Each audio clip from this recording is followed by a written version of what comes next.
둘이 앞에 야구치의 47년 두 베테랑 기자의 묵직하고 예리하고 어디서도 볼 수 없는 고급스러운 분석과 전망 최강 볼펜의 이용균입니다. 안승호 기자 나오셨고요. 네, 안녕하십니까. 최강 볼펜의 안승호입니다. 2024 시즌 KBO 리그가 전반기 마무리됐습니다. 그 어느 해보다 1위 1비의 시즌이 아니었나 이런 생각이 드는데요. 올스타 브레이크 앞두고 전체적으로 지친 모습들 나오면서 막 엎치락 뒤치락 하는 경기도 많이 나왔고 이 전반기 막판에 가니까 막 한꺼번에 점수가 많이 나는 장면들 이런 맞습니다. 장면들이 많이 나왔어요. 그러면서 리그 전체 승률차가 완전히 꽉 압축돼서 정말 하루가 자고 일어나면 순위가 바뀌는 시즌들이 후반기 초반에도 이루어질 것 같은데요. 오늘은 이 해설위원들 전망들을 중심으로 후반기 전망 살펴보는 시간을 가져보도록 하겠습니다. 일단 안 기자님. 예. 저희가 항상 모시는 분이죠. 예. 이순철 해설위원. 예. 어떤 전망하고 계신가요? 예, 이순철 해설위원. 네. 네, 전화 인터뷰 좀 길게 했고요. 제가 내용 요약해 드리겠습니다. 네. 이순철 의원은 시즌 초반까지만 하더라도 올 시즌 우승 후보로 주저없이 기아를 꼽았죠. 근데 나성범 다쳤을 때도 기아 이렇게 얘기하셨잖아요. 또 후반기 전망은 다릅니다. 달라요? 예. 강력한 우승 후보가 사라진 상황에서 대혼돈의 순위 싸움을 전망했습니다. 전반기까지 기아가 잘 버텨왔는데 예. 후반기 들어가면 이게 대혼전이 벌어질 거다. 이순철 의원은 원래 굉장히 선명한 선택을 하는 스타일이잖아요. 예, 그냥 뭐 애매모호한 답변을 안 하는데요. 이번에는 굉장히 힘든가 보여요. 그래서 지금 구도가 네. 그런 거죠. 그러니까 후반기에 치고 나갈 팀이 없다. 예, 당분간은 그러니까 상위권 팀들이 막 서로 치고 올라가면서 혼돈이 아니라 밑에 팀들도 잘하고 하니까 치고 나갈 팀 없이 굉장히 복잡한 싸움을 벌일 것이다.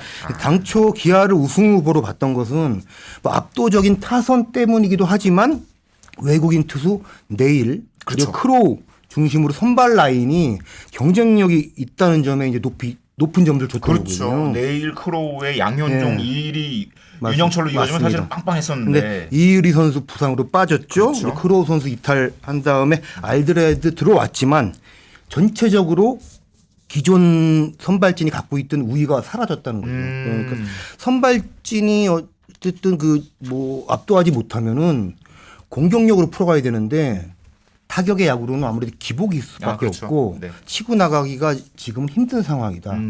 다른 팀도 대동소이하고요. 그렇죠. 그러다 보니까 혼돈이 될 거고. 장성호 의원 통화한 걸로 알고 있는데 어떻습니까? 그렇습니다. 장성호 KBSN 해설위원과 또 긴 시간 이야기를 했고 요약하자면 그래도 후반기 기아가 좀 앞서 있지 않나. 그래도 기아. 이렇게 전망을 하더라고요. 그래서 특별한 이유를 물어보는 질문에는 일단 스탯으로 봐도 투타 밸런스가 굉장히 안정적이다. 크로우가 빠지고 이리가 빠졌지만 뭐 선발 불펜 쪽에서의 장점들이 있기 때문에 스탯으로 봐도 기아가 지금 타격 쪽에서도 팀 OPS 0.82로 굉장히 큰 차이로 사실 1위를 달리고 있거든요. 공격력의 어떤 평균적인 스탯이 굉장히 좋고 2위가 NC인데 0.778 롯데 두산이 그 뒤에 바짝바짝 붙어있는 이런 수치이기 때문에 요 공격력에서의 커다란 차이 0.5 정도의 차이는 크다라는 거 0.05 정도는 크다라는 거고 마운드 기록도 팀 평균 자책이 4.41로 1위거든요. 그러니까 팀 OPS가 1위 팀 평균 자책이 1위라는 점에서 조금 기복이 있다 하더라도 이 평균 어디 가지 않는다. 이게 이제 장성호 위원의 해설이고요. 그러다가 이제 다른 팀들은 이제 투타 밸런스가 조금 흔들리는 경우가 있어요. 이제 투수가 좋으면 타선이 좀 약하고, 타선이 좋으면 투수가 좀 약하고 이렇게 왔다 갔다 하는데 기아는 그게 다 좋다라는 거. 다만 기아에도 이제 변수는 있습니다. 기아의 변수는 이제 마무리 정혜영이 전반기 막판에 빠져 있었잖아요. 그렇죠. 큰 부상을 아니어서 후반기 돌아올 텐데 후반기 돌아와서 어떤 모습을 보여줄 것인가. 이게 중요한 게 하나가 있고요. 그 다음에 기아가 뭐 투수력, 타력 다 좋은데 수비력이 조금 흔들린다. 그렇죠. 실책수가 팀 실책이 75개로 1위야 전반기 막판에. 2위가 SSG로 64개니까 차이가 좀 있어 보이거든요. 수비 효율이라고는 DER로 따져도 리그 평균 수준이라는 점을 고려하면 물론 이제 김대웅 선수 실책이 많고 이 부분은 나아질 가능성이 있다 하더라도 실책이 주는 그러니까 경기 시즌 후반이 되면 정말 팽팽한 승부가 이루어지잖아요. 그때 나오는 실책 하나가 분위기를 약간 흔들 수도 있기 때문에 그래서 전반기 막판에 이범호 감독이 김대웅 선수 약간 본인드 플레이 때 강력한 메시지를 준 게 아닌가. 그러니까 이범호 감독이 사실은 이 판을 읽는 능력 굉장히 뛰어난 것 같다라는 생각이 있습니다. 선두 싸움을 좀 살펴봤는데 뭐 선두 싸움 문제가 아니라 전체적으로 지금 빡빡한 승차가 나고 있잖아요. 이순철 의원은 10개 구단이 어떤 매치업이 돼도 한쪽의 우위를 예상하기 힘든 구도다. 과거에는 이제 대진 운에 따라서 사실 한 팀이 떨어져 있으면 이 팀 잡고 올라가는 건데 그게 잘 안 보인다. 맞습니다. 예컨대 이제 키움이 지금 수요일까지 최하위이긴 한데 후라도와 헤이스가 선발로 나오는 날이면은 선두 기아부터도 사실 우열을 점치기 힘들다는 거죠. 일단 LG가 당했죠. 예, 그렇습니다. 지난 화요일, 수요일에 키움이 이제 고척 LG전에서 후라도 헤이스 되죠. 그리고 LG가 두 경기 다 잡혔잖아요. 맞습니다. 그런 분위기라는 거예요. 그러니까 그리고 모든 팀이 지금 투수진에 부하가 걸려 있잖아요. 많이 던졌죠. 예, 그러니까 팀 평균 자책이 상위권에서 지금 기아, 삼성, LG, 두산이 모여 있는데 네. 모두 4점 중반대입니다. 그리고 이용균 기자가 좀 전에 좀 말씀하셨지만 기아 평균 자책이 4.41, 네. 1이잖아요. 네. 근데 4.41이면 지난해 기준으로는요 9위예요. 확실히 올해 타고 투자다. 맞습니다. 지난해 키움이 4.42였어요. 팀 평균 자책이. 그런데 전체 지표에서는 9번째 자리였습니다. 그러니까 마운드가 전반적으로 불안하다 보니까 각 팀의 경기력이 들쭉날 수밖에 날쭉할 수밖에 없는 거죠. 예. 감독 입장에서는 계산하기 어려운 경기들이 맞습니다. 펼쳐지는 그러니까 거고. 지난해 수요일 현재 1위 팀 승률 기아 5할 8푼 8리 그리고 키움이 4할 3푼 8리인데 너무너무 이상적인 거예요 지금. 근데 그 안에서 후반기 내내 혼전이 이어질 가능성이 이제 크다고 봤습니다. 진짜 예측하기 진짜 힘든 시즌이에요. 맞습니다. 그 부분에서는 이제 장성호 의원도 똑같이 얘기를 했는데 어느 팀도 치고 올라가기 힘든 상황이다. 예. 확 치고 올라가는 거 어렵다. 한 경기 한 경기가 중요해지다 보니까 이제 막 순위가 이제 드라마틱한 변화. 그러니까 지난해 같은 경우는 KT가 막 꼴찌에서 쫙 치고 올라갔잖아요. 예. 이런 변화를 기대하기는 조금 어려운 어떤 리그의 승률 구조다. 예, 이런 맞습니다. 얘기는 하더라고요. 예. 저는 2021 시즌이 떠올라요. 아 그때 빡빡했죠. 예, 기억나시죠? 네. 정규 시즌 다 마치고 나서 KT와 삼성이 동률 1위였잖아요. 똑같았습니다. 두 팀이 한국 시리즈 직행 티켓 가리는 타이브레이크 대구에서 펼치죠. 멋진 명승부를 했죠. 경기였어요. 예, 근데 그때 정규 시즌 우승팀이었죠, 두 팀이. 근데 그 승률이 5할 6푼 3리밖에 안 됐어요. 5할 6분 3리. 지금 기아가 5할 8분 8리인데. 그리고 3위였던 LG가 두 팀과 그 거리가 한 경기 반차밖에 안 났었습니다. 그러니까 굉장히 빡빡했는데 올해가 바로 그런 양상이 되지 않을까 이렇게 좀 보고요. 또 지금 1위가 좀 달리질 못하니까 여러 팀이 1위를 넘보는 상황인데 갈 수도 있겠다. 그렇죠. 그런데 5위가 사실은 또 갈 수 있는 팀이 전부예요. 12팀까지 그렇죠? 지금 포기하는 팀이 없으니까 오히려 1위는 가깝고 5위는 멀어 보이는 굉장히 좀 얄궂은 시즌입니다. 이런 시즌이 되면 사실은 트레이드가 잘 안 되는데. 예, 그렇습니다. 다음 시즌을 준비하는 팀이 있어요. 예. 셀러가 되고 이제 바이어가 되고 이런 과정이 맞습니다. 되는데 예. 트레이드가 이러면 정말 쉽지 않고 예. 그렇다면 올해 또 타이브레이크 경기가 열리지 않을까라는 생각도 좀 듭니다. 현재 규정상으로는 지금 1위와 5위가 예. 승률이 같을 경우에 예. 타이브레이크 경기를 치르기로 했잖아요. 예, 옛날에는 뭐 맞습니다. 승자승 예. 뭐 다득점 이런 거 따졌는데 그거 안 따지고 그냥 타이브레이크 경기를 하게 돼 있는데 그렇다면 1위도 문제지만 5위 문제잖아요. 예. 그럼 5강에 도전하는 팀. 지금 하위권에 있는데 5강에 갈 수 있는 팀 이순철 의원은 어떤 팀 보고 계신가요? 이순철 의원은 네.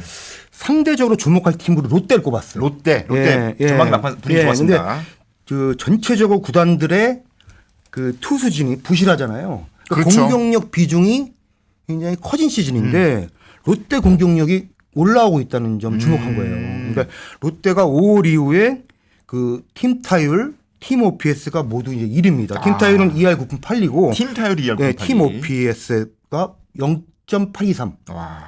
그러니까 공격 지표가 거의 리딩을 하고 있는데 사실 롯데가 예. 개막할 때랑 5월 이후에 라인업이 완전히 바뀌었잖아요. 맞습니다. 예. 그러니까 나승엽, 고승민 같은 젊은 선수들이 지금 뭐 시즌 초반과는 완전히 다른 모습이고 저희가 지난번에 말씀드렸던 윤나고황. 맞습니다. 윤나고황. 그리고 손호용 선수가 지금 뭐 그 햄스트링 때문에 좀 내려가 있는데 돌아오면은 롯데 공격력이 아마 유지될 것이다. 그래서 그 힘을 갖고 어떻게 버틸 수 있을 것이 보면서 하나의 변수 이제 투수진이죠. 네. 그래서 저 반지 선수가 돌아오고 이제 박세웅 선수가 국내 1선발인데 네.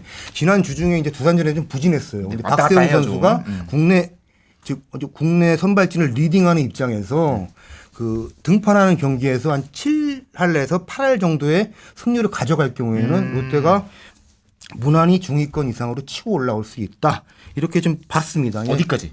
다만 이제 선두 싸움까지는 힘들고 선두 싸움은 좀 힘들고. 그러니까 한 4, 5위 싸움 이 정도 이제 보는 시각이었어요. 이순철 의원의 이제 전망은요. 그랬습니다. 예. 롯데도 롯데인데 예. 한화도 있잖아요. 예. 근데 한화는 제가 한화를 두고도 이제 이순철 의원하고 좀 그 얘기를 나눠봤는데요. 이순철 의원은 선발진 경쟁력으로 보면은 하나가 여전히 괜찮다. 김민우 선수 이탈하고 등등 뭐 변수가 있었지만 다만 전체 밸런스가 아무래도 롯데나 이제 경쟁팀에 비해서는 떨어진다.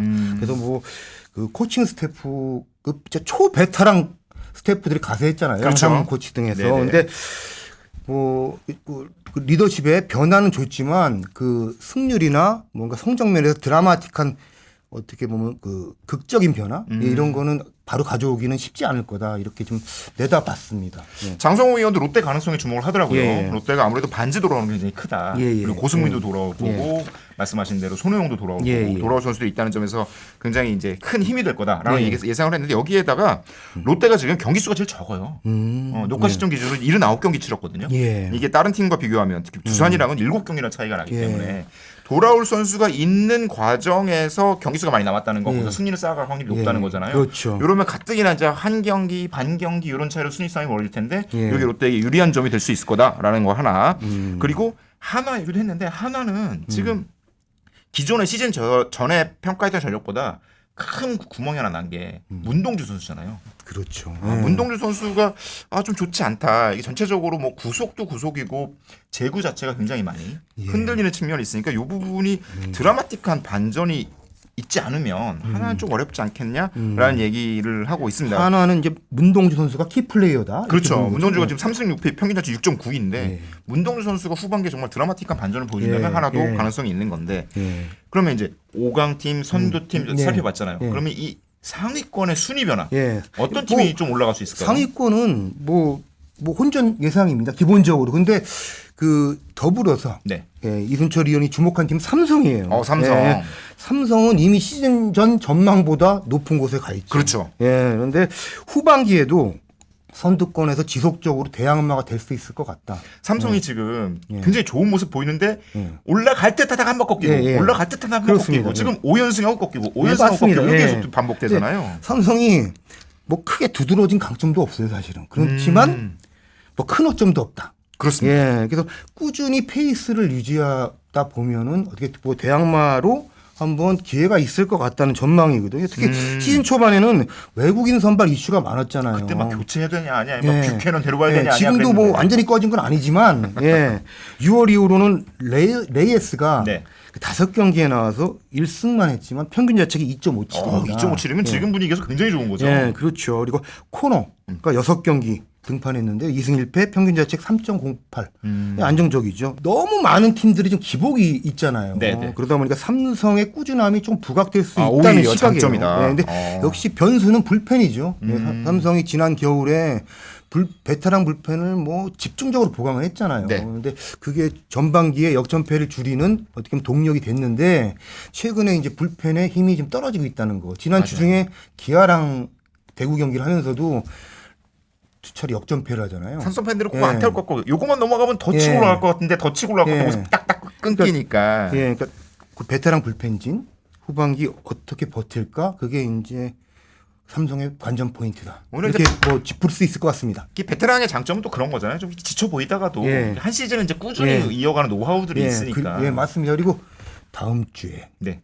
긴 장마가 예상되기 때문에 예, 삼성 불펜진에는 어떻게 보면 종합 비타민이 있습니다. 예, 그렇습니다. 그렇습니다. 종합 비타민이 하늘에서 내려오는 그런 효과가 있을 수도 있을 것 같아요. 일기예보상 오늘 굉장히 길어요. 예, 장마가. 그러니까 예, 그렇습니다.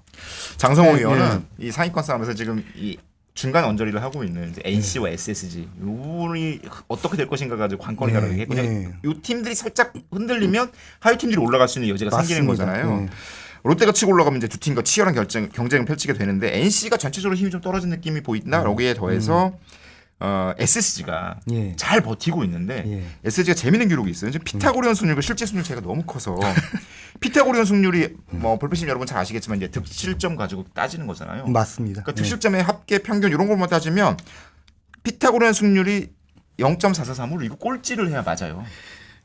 근데 실제로는 이제 5할 언저리를 하면서 순위를 5위권으로 맞추고 있는데 이게 물론 이제 SSC가 전통적으로 홈런을 많이 치는 팀이다 보니까 피타고라스 승률과 차이가 좀 있던 예, 팀이긴 했는데 불펜 의존도도 좀 높고 그리고 좀 운도 좀 좋았던 것이 아니냐. 이 부분을 어떻게 유지하느냐가 SSG로서는 관건이 될 거다라고 얘기를 했습니다. 예. 용인 기자도 개인적으로 이제 후반기 주목하는 팀이 있겠지만 네네. 디펜딩 챔피언 LG도 저희가 지금 LG 얘기를 안 했군요. 그러고 보니까. 주목을 해야 될 것 같아요. 언급 안 하면 섭섭할 수 있죠. LG도 못한다 그러면 올라가고 야 이거 될 것 같다 싶으면 조금 꺾이고 요게 좀 반복되고 있어요. 전반기 막판 좀 힘들게 보내고 있는데 영경혁 감독이 사실 시즌 전에 여러 얘기를 했는데 뭐 생각대로 안 된 것이 너무 많았죠. 지금 뭐 모든 팀들이 다 생각대로 안 되는 것 같아요. 최강 볼펜 영상 우리 저희가 하나 만들었잖아요. 영경혁 감독 인터뷰를 담은 적이 있는데 당시에 뭐 한 일례로 박동원, 오지환, 김현수, 오스틴 이 네 선수로만 100홈런을 채우는 이 공동야구, 뻥야구, 선택적 뻥야구. 하겠다고 이제 선언을 했었는데 캠프를 보내면서요. 뜻대로 되지 않았죠. 근데 LG는 어쨌든 돌아올 전력이 가장 많은 팀이라는. 그렇습니다. 그게 후반기에 점수를 주고 싶어요. 오지환 선수가 이달 중 복귀 예정이고요. 공수 모두에서 이제 플러스 요인이니까요. 그리고 선발 최원태, 불펜 박명근, 그리고 함덕주 선수도 뭐 시기를 좀 보겠지만 가세할 것 같아요. 그런데 이제 그 최원태 선수가 돌아오면은 최근에 이제 땜질 선발이죠. 대체 선발로 버텼던 이지강, 이상형 같은 선수들이 불펜으로 이동하면서 그 층을 만들 수 있어요. 투수진에. 뎁스가 중요하고 지금 인원수가 사실은 그러다 보니까 이제 후반기가 될 맞습니다. 테니까. 그러니까 그런 이제 그 전력상의 변화를 좀 뭐 계산해 보면은 뭐 통합해서 우승했던 지난해 전력과 뭐 똑같기는 힘들겠지만 가까워질 수 있지 않을까. 그러다 보면 LG에게도 기회가 있을 것 같다. 이런 저는 시각을 갖고 있습니다. 사실 영경혁 감독이 최근 더가웃 브리핑에서 그런 얘기했었잖아요. 그러니까 흐름이라는 게 있는데 뭐 타선의 스타일이라든가 이런 것도 봤을 때 이렇게 한번 쫙 치고 올라가는 흐름이 있을 때마다 어떤 마운드에서 부상이 생기면서 흐름을 잡지 못했다. 그리고 후반기에 그거 한번 올 때 잡을 수 있는 기회를 잡겠다. 뭐 이런 얘기를 한 적이 있는데 말씀하신 대로 최원태 돌아오고 불펜들이 돌아와서 합류가 된다면 불펜의 어떤 층을 가지고 타선의 어떤 상승세가 왔을 때 한번 흐름을 딱 잡을 수 있는 이런 여지는 좀 있겠네요. 그렇습니다. 장의원은 KT 얘기하더라고요. KT. KT 무시할 수 없죠. 작년에는 막 6월 초까지 꼴찌였다가 쫙 치고 올라갔잖아요. 최근 흐름이 좋아요. 조금 전반기 막판에. 물론 이제 지난해보다 좀 너무 늦어서 출발이 스타트가 좀 늦은 감은 있는데 지금 소용준 선수가 약간 딜레이되고 있지만 소용준 선수 복귀하고 그리고 군대 갔던 심우준 선수, 권동준 선수 내야수들이 합류하면 전체적으로 어떤 공수의 뎁스가 강화되면서 한번 노려볼만 하지 않을까? 근데 다만 여전히 불펜 쪽이 조금 약하다. 지금 사실 김민, 박영현 둘로만 버티는 상황이 계속 반복되고 있는데 이 부분을 어떻게 좀 확대시켜서 불펜 뎁스를 가져갈 것인가 이게 좀 키가 될 것 같다라고 얘기를 했습니다. 하나 곁들여서 좀 뭐 말씀을 드리면은 이순철 의원이 이제 LG 얘기를 좀 나눈 부분이 있는데 그 켈리 선수가 삼성전이었죠. 그 잠실 삼성전에서 퍼펙트 피칭에 가까운 내용을 보였잖아요. 1안타 완봉했는데 그 다음에 고척 경기 등판했는데 내용은 결과는 나쁘지 않았는데 이게 뭐 구위가 살짝 다시 떨어지는 모습을 보였거든요. 그리고 또 엔스 선수도 다음 날 아주 좋지는 않았고. 그래서 LG가 외국인 투수 두고 여전히 복잡할 것 같다. 그러니까 어쨌든 후반기는 뭔가 완전한 세팅을 하고 이제 승부를 걸어야 되는데 이순철 감독의 이제 LG를 보는 어떤 관전 포인트는 그쪽에 있었습니다. 한번 좀 뭐 지금 생각이 나서 좀 말씀을 드립니다. 저희가 열심히 취재해서 알려드릴 내용들이 이제 속속 나오겠군요. 이제 그렇습니다. 저희 최강 볼펜은 이런 어떤 외국인 선수 교체라든가 선수들의 트레이드 이런 것들을 열심히 취재해서 볼펜신 여러분께 재빨리 알려드리도록 하겠습니다. 감사합니다. 수고하셨어요. 감사합니다.